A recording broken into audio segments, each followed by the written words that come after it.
Hi friends, मेरे डेजर classes में आप लोग का बहुत बहुत स्वागत करता हूं। तो फ्रेंड्स, हम जो कि हिस्ट्री के क्वेश्चन आज से स्टार्ट कर रहे हैं हम, जो बार बार आपके एग्ज़ाम में पूछे जाते हैं।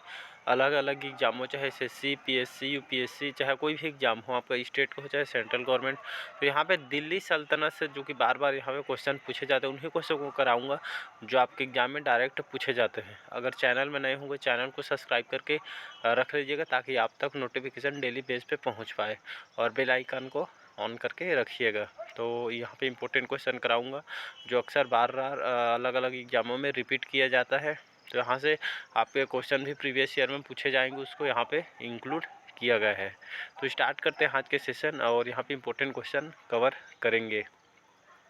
तो क्वेश्चन है, सिंध पर विजय प्राप्त करने वाला अरब सेना के सेनापति के नाम बताइए। यहाँ पे बताया गया है। तो अल हजाज, कुतुबुद्दीन ऐबक, अलाउद्दीन खिलजी, मोहम्मद बिन कासिम। तो इसका सही ऑप्शन हो जाएगा मोहम्मद बिन कासिम। यह जो कि सिंध पर विजय प्राप्त करने वाला अरब सेना के सेनापति थे। तो याद रखिए, इसका चौथा ऑप्शन सही हो जाइए है। आपके एसएससी मल्टीटास्किंग में एमटीएस के एग्जाम में क्वेश्चन पूछा गया है, जो कि सिंध पर विजय प्राप्त करने वाला जो अरब सेना सेनापति था, जिसका नाम है आपका मोहम्मद बिन कासिम। ये जो कई बार इसको एग्जाम के एसएससी में भी पूछा गया है।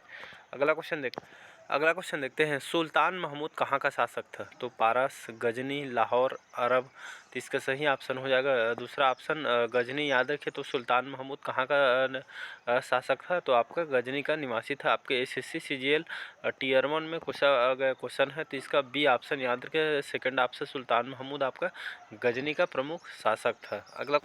अगला क्वेश्चन देखते हैं यहाँ पे, भारत में तुर्कों का पहला आक्रमण किसके नेतृत्व में हुआ था। तो चंगेज खां, मोहम्मद गोरी, मोहम्मद बिन कासिम, डी है महमूद गजनवी। तो यह आरआरबी रेलवे के एग्जाम में आया हुआ क्वेश्चन है। तो जो भारत में तुर्कों का पहला आक्रमण किसके नेतृत्व में हुआ था, तो आपके महमूद गजनवी के नेतृत्व में हुआ था।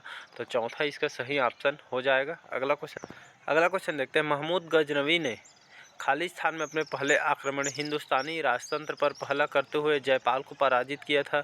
तो कौन सी ईयर है, तो याद रखिए 1001 ईस्वी में, जो कि पहले महमूद गजनवी 1001 ईस्वी में इन्होंने पहले आक्रमण में हिंदुस्तानी जो राजतंत्र पर हमला करते हुए जयपाल को इन्होंने पराजित किया था 1001 ईस्वी में, याद रखिए। अगला क्वेश्चन हमारा, तराइन के प्रथम युद्ध में निम्नलिखित किन किन के बीच हुआ था। तो जो तराइन का प्रथम युद्ध है, किन दो शासक के बीच यह युद्ध हुआ था। तो ये आपके पृथ्वीराज चौहान और मोहम्मद गोरी। कई बार इस एग्जाम में रिपीट किया है अलग अलग एग्जामों में। तो तराइन का प्रथम युद्ध आपके पृथ्वीराज चौहान और मोहम्मद गोरी के बीच हुआ था, जिसमें आपका पृथ्वीराज चौहान इसमें विजयी रहा था। अगला क्वेश्चन देखते हैं यहाँ पे, तराइन के द्वितीय युद्ध में 1192 ईस्वी में जो कि हुआ था। तो याद रखिए, तराइन का जो द्वितीय युद्ध है, 91 में प्रथम युद्ध हुआ था, ये आपका सेकंड जो युद्ध हुआ किसके जो कि बीच हुआ था। तो इसमें आप पृथ्वीराज चौहान और मोहम्मद गोरी। तो इसमें दूसरा में आपके मोहम्मद गोरी विजयी हुआ था, तो ये भी याद रखिएगा। तो यह 1192 में तराइन के द्वितीय युद्ध हुआ था, जिसमें आपके मोहम्मद गोरी ने पृथ्वीराज चौहान को पराजित किया था। आपके एसएससी में क्वेश्चन पूछा गया है, तो याद रखिए डेट को 91 में प्रथम युद्ध हुआ था, और आपका 1192 में तराइन का द्वितीय युद्ध हुआ था। तो आपके मोहम्मद गोरी इसमें विजयी रहा था। अगला क्वेश्चन देखते हैं यहाँ पे, भारत में गुलाम वंश का संस्थापक किसे कहा जाता है। तो कुतुबुद्दीन ऐबक, कैकुबाद, इल्तुतमिश, बहमन शाह। तो यह आरआरबी रेलवे के एग्जाम में आया हुआ क्वेश्चन है। तो मोस्ट इंपोर्टेंट क्वेश्चन याद रखिएगा। तो भारत में गुलाम वंश का संस्थापक किसे कहा जाता है, तो आपके कुतुबुद्दीन ऐबक को, जो कि भारत में गुलाम वंश का संस्थापक किसको कहा जाता था, इन्हीं की देन था। गुलाम जो वंश का संस्थापक किसको कहा जाता है, कुतुबुद्दीन ऐबक, याद रखिएगा। अगला क्वेश्चन देखते हैं, निम्नलिखित किसने सोमनाथ मंदिर का आक्रमण किया था। तो महमूद गजनी, इल्तुतमिश, मोहम्मद गोरी, कुतुबुद्दीन ऐबक। तो इसका सही ऑप्शन हो जाएगा ए ऑप्शन, याद रखिए। जो महमूद गजनवी थे, इन्होंने महमूद गजनी ने सोमनाथ मंदिर पर इन्होंने आक्रमण किया गया था, जो कि इसका पहला ऑप्शन सही हो जाएगा। तो आपका SSC Delhi police sub inspector में क्वेश्चन आया हुआ है, देख सकते हैं 2012 के पेपर में। तो इसमें से आप जो महमूद गजनी इन्होंने सोमनाथ मंदिर पर आक्रमण किया था। इसी तरह इसका फर्स्ट ऑप्शन सही हो जाएगा। अगला क्वेश्चन देखते हैं, मोहम्मद गोरी विजित प्रदेशों के देखभाल के लिए निम्नलिखित किस विश्वसनीय जनरल को छोड़कर गया था, तो आपके इल्तुतमिश या मलिक काफूर या नसीरुद्दीन या कुतुबुद्दीन ऐबक। तो इसका सही ऑप्शन हो जाएगा फोर्थ कुतुबुद्दीन ऐबक। तो मोहम्मद गोरी ने जो विजित प्रदेशों के देखभाल के लिए यहाँ पे जो अपना विश्वसनीय जनरल को छोड़कर गया था, किसको छोड़कर गया था, तो आपके कुतुबुद्दीन ऐबक को, जो कि यह देखभाल के लिए छोड़ के गया था मोहम्मद गोरी। तो याद रखिए इसका चौथा ऑप्शन सही हो जाए, एसएससी में क्वेश्चन आया हुआ है। अगला क्वेश्चन देखते हैं, तराइन का युद्ध किस वर्ष में लड़ा गया था, तो 1526, 1757, 1191, चौथा है 1857। तो मोस्ट इंपॉर्टेंट क्वेश्चन याद रखिएगा। तो तराइन का जो प्रथम युद्ध है आपका 1191 में हुआ था, और जो आपका सेकंड जो युद्ध हुआ था, द्वितीय युद्ध तराइन का 1192 में हुआ था। तो ये भी याद रखिए, आप CHSL में टीयर 1 में आया हुआ क्वेश्चन है। अगला क्वेश्चन देखते हैं, MH7 के मध्य की अवधि भारतीय इतिहास में दिल्ली सल्तनत के काल के नाम से जानी जाती है। तो 1206 से आपका 1526, इस अवधि को भारतीय इतिहास में दिल्ली सल्तनत काल के नाम से इसको जाना जाता है। तो याद रखिए डेट को आप 1206 ईस्वी से आपके 1226 ईस्वी, तो इस डेट को दिल्ली सल्तनत के काल के नाम से इसको जाना जाता है। अगला क्वेश्चन देखते हैं यहाँ पे, तराइन के प्रथम युद्ध में निम्नलिखित किसको पृथ्वीराज चौहान ने हराया था, तो बलबन, मोहम्मद गोरी, महमूद गजनवी या चौथा है इल्तुतमिश। तो याद रखिए इसका जो सही आंसर हो जाएगा सेकंड ऑप्शन मोहम्मद गोरी। तो तराइन के प्रथम युद्ध में किसको पृथ्वीराज चौहान ने हराया था, तो मोहम्मद गोरी ने जो कि हराया था तराइन के प्रथम युद्ध में। तो जो तराइन का प्रथम युद्ध है आपके 1191 में इस वर्ष जो कि हुआ था, जिसमें मोहम्मद गोरी को पृथ्वीराज चौहान ने हराया था। तो मोस्ट इंपॉर्टेंट क्वेश्चन याद रखिएगा, एसएससी में कई बार इसको रिपीट करता है क्वेश्चन। अगला क्वेश्चन तरफ बढ़ते हैं हम। पृथ्वीराज चौहान को मोहम्मद गोरी ने किस युद्ध में हराया था, तो तराइन के 1192 ईस्वी में जो कि हराया हुआ था। तो याद रखिएगा सेकंड ऑप्शन इसका सही आंसर हो जाएगा।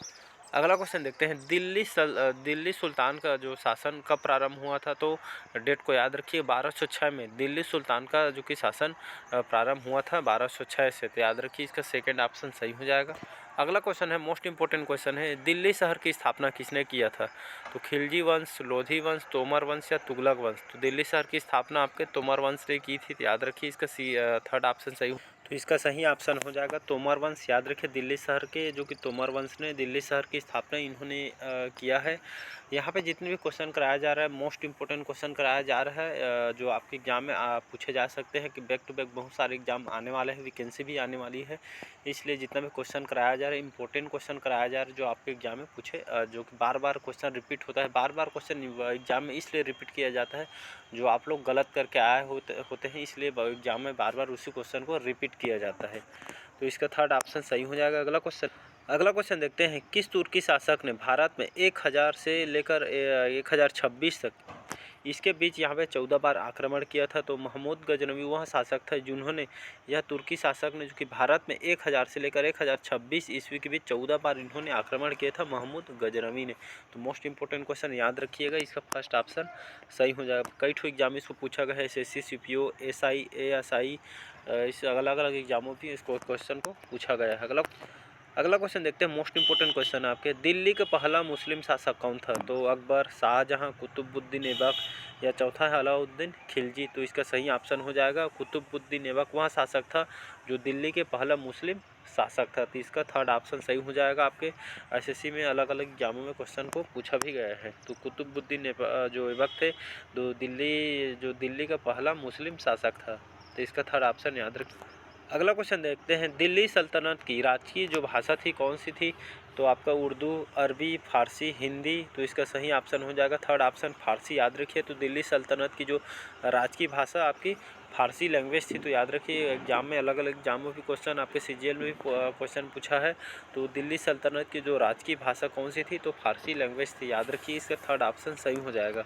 अगला क्वेश्चन देखते हैं, यहाँ पे मोस्ट इंपोर्टेंट क्वेश्चन है, चचनामा कौन सी विजय के इतिहास का रिकॉर्ड है, तो कुषाण वंश, हूण वंश, अरब या यूनानी। तो इसका सही ऑप्शन हो जाएगा आपका थर्ड ऑप्शन अरब। याद रखिए, तो चचनामा आपकी अरब विजय के इतिहास का रिकॉर्ड है। तो इसका थर्ड ऑप्शन सही हो जाएगा।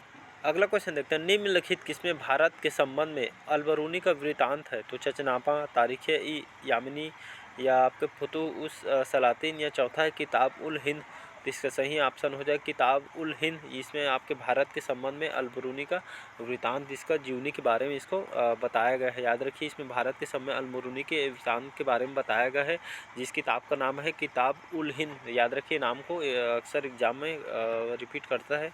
अगला क्वेश्चन है, मोस्ट इंपॉर्टेंट क्वेश्चन है, सोमनाथ मंदिर को वर्ष 1025 में किसने लूटा था?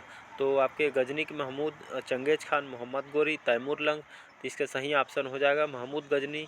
इन्होंने सोमनाथ मंदिर पर वर्ष 1025 में इसने लूटा था। कई बार इसको एग्जाम में शिष्य के बार बार रिपीट करता है। तो सोमनाथ मंदिर को किसने लूटा था? तो महमूद गजनी ने लूटा था। तो इसका फर्स्ट ऑप्शन सही हो जाएगा, याद रखिए। अगला क्वेश्चन देखते हैं, गुलाम वंश का सुल्तान था। आरआरबी क्वेश्चन रेलवे में क्वेश्चन पूछा गया है। तो फारसी, अफगानी, अरबी या आपके इल्बरी तुर्क। तो सही ऑप्शन हो जाएगा चौथा ऑप्शन इल्बरी तुर्क। तो गुलाम वंश का जो सुल्तान था आपका इल्बरी तुर्क था। तो इसका चौथा ऑप्शन सही आंसर हो जाएगा। अगला क्वेश्चन देखते हैं, कौन मुस्लिम हमलावर के साथ अल-बरूनी भारत आया था? तो मोहम्मद जो गजनी थे, जो इस मुस्लिम हमलावर के साथ यहाँ पे अल-बरूनी भारत आया था, मोहम्मद गजनी। याद रखिए, इसका फर्स्ट